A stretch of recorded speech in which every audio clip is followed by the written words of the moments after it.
ever play a game and think, how does this exist? I usually stumble upon these games when I'm looking for something random at the game stores because I tend to buy random games when they catch my eye. There's nothing better than walking into a game store to maybe finding a new hidden gem, only to get home and play it and say, what the fuck am I playing? Introducing Senran Kagura Estival Versus, or as I call it, Ninja Booby Fighters. It's a game developed by Tamsoft on the Cryware engine for PS4 and PS Vita and released in North America on March 15th, 2016. Now, full disclaimer here, I have played one of the games before it, Senran Kagura 2 Deep Crimson on 3DS, so I had a good idea of what I was getting into. Or so I thought. That game merely set the bar. Estival Versus rose the bar to a whole other level. The second game was tame compared to this one. I also want to let you know that this game starts you off with an anime music video of the characters running around in their swimsuits, and the fucking weeaboo levels are off the charts. Like, wow! This game's gonna be good, right? Right? Alright, so how this review is gonna work is that I'll judge the game off of story. Is the story good and make sense? Gameplay. Does the game play well and or function as a game? Graphics. Does the game look good? Is the art good? Sound. Does the music sound good and is the music fitting? And roster. For this game, is the roster good? Is it fitting / large enough for this type of game? Each criteria met will award a certain amount of points depending on how well it succeeds at its job, but each criteria cannot go past 1 point each. Let's take a look at the story first. It starts off with a long dialogue on shinobi's lives and how a shinobi's life is a thankless one, and that they live for war or something like that.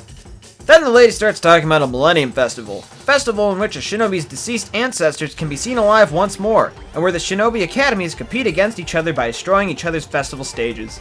What is a festival stage, you ask? It's like a small tower with the respective academies' flags on it. Why are they destroying them? Well, whoever's stage is left by the end of the festival is to become Kagura, the highest form of shinobi, and to be chosen to fight a demon race called the Yoma. Sounds like a decent story, right? Well, it starts off alright with this interesting and well thought out idea, but slowly begins to descend into madness. As you continue to play the game, it seems like the writers forgot why their characters were there in this festival and began to write weird hentai. It gets off topic, and the characters somehow start up their own festival sort of thing, involving eating panties or some shit like that. It doesn't make sense! But once that part's over with, they begin to get back on track because they actually start to fight each other again, breaking down each other's festival stages, and for some of the characters, we even begin to see some character development. It's like the writers finally remembered, oh hey, yeah, this is a video game story, yeah, let's get back on track here. This shit was like, released to the public, Tamsoft! This ain't your weird panty-eating fetish diary. So, to sum it all up, the story starts off alright. It takes a nosedive into hell in the center, then crawls its way back up at the end. However, I can't give the story a pass because it was all over the place. Is it supposed to be taken seriously or not? I'd assume not because we got ninja girls eating their fucking panties. I guess I should know by now that this game's not, but the writers could have had something fun and interesting here. Instead, they blow it all on panty eating. Wow.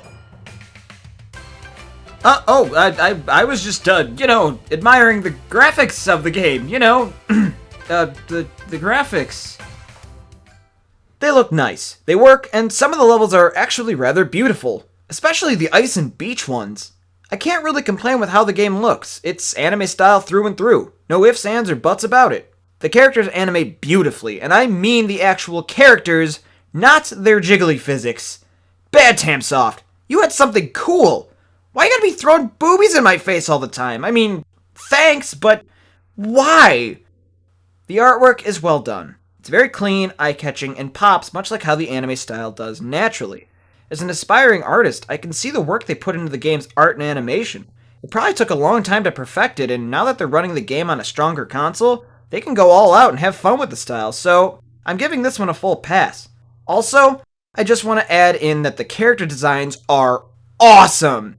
You can tell what the characters' personalities and fighting styles are just by looking at them. That's what I call good character design.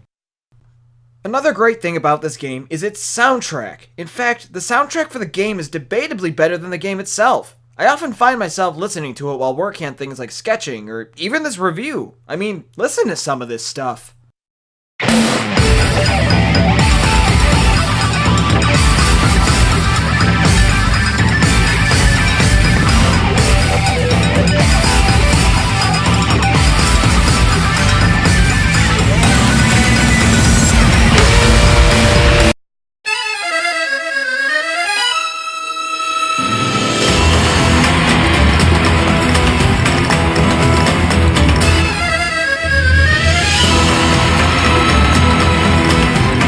Oh, it's so good. The songs really are pleasant to hear. They fit the scenes that they're used in, and the music fits well with the fast-paced action of the game, adding to the fights to make them seem more intense than they actually are. The music definitely makes the game all the more worth your time to play. I'd recommend maybe even buying the soundtrack somewhere. It's so good. Lastly, we're going to look at the game-specific criteria now. For this game, there's only one. That last criteria being the roster. I love a game with a big, full roster size, and luckily, this game decided to do okay with that.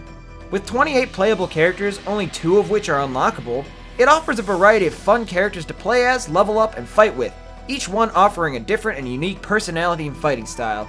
They even decided to put in a character from Dead or Alive. That's Ayane from... Wait, she's DLC?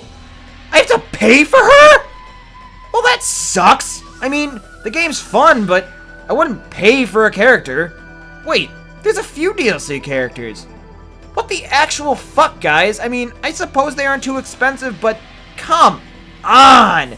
Who's gonna pay for a bunch of booby ninjas? Whatever, I suppose with the DLC characters, I can't complain with a 28 character roster in an action game. So, kudos Tamsoft. I give you a pass for the roster. In all, I give Senran Kagura Estival Versus a 3.5 out of 5. Though the story is severely crippled by bad writing and the gameplay does get a bit stale at points, it doesn't stop the game from being fun in the long run. As I said, the music, artwork, online, and roster are all great for the series, and the core gameplay could become something better with a patch or two, maybe a new game mode. Only time will tell on that one, but Senran Kagura Estival Versus isn't a bad game and makes for a fun night of slashing through enemies and panties alike. Hey there, thanks for watching this video. I had a lot of fun making it. And be sure to hit that subscribe button to make sure you get the latest alerts when the new ones go up. I have a lot of cool ideas, not just reviews. Anyway, thanks again for watching. This is Tyler saying, bye-bye.